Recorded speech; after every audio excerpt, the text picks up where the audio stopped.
We're looking at related rates, which is related to chain rule and to implicit differentiation.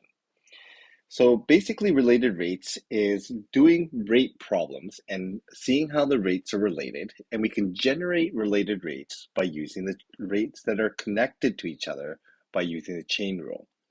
So just as a reminder, the change in y over the change in x can be differentiated with respect to an intermediate function u, an embedded function.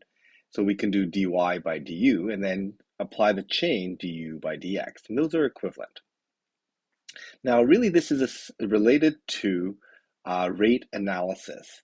So I'm going to give you an example of some rate analysis here, and then we're going to connect it back to this chain rule related rates.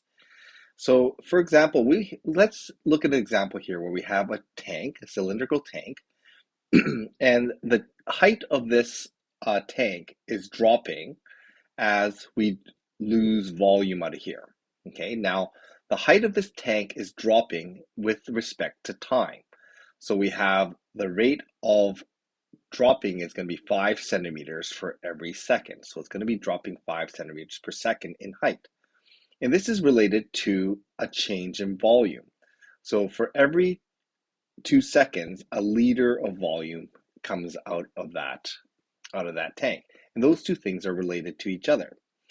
And we can connect those two rates by just using rate analysis. So for example, if I want to know how much drop in height occurs for every liter of volume, we want to really find the change in y over change in v. Well, we don't have change in y over change in v, but we have change in y with respect to time, and we have the change in volume with respect to time as well.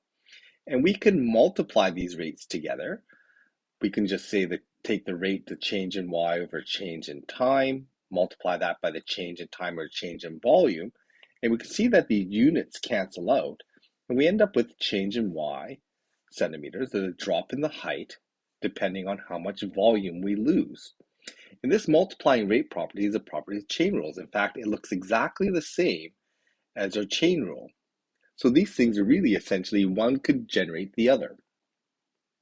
So in the example above here, if it drops at 5 centimeters for every 1 second, and we're losing 1 liter for every 2 seconds, well, if I multiply these rates together, I can see that the seconds units cancel out. I get 5 times 2, 10 centimeters drop for every 1 liter of volume that comes out of that. So if I lose a volume of 1 liter of volume, that thing drops 2 centimeters. Sorry, that drops 10 centimeters in height.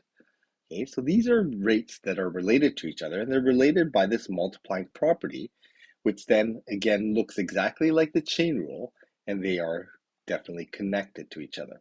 So we're going to use this property then to do what we call related rate problems.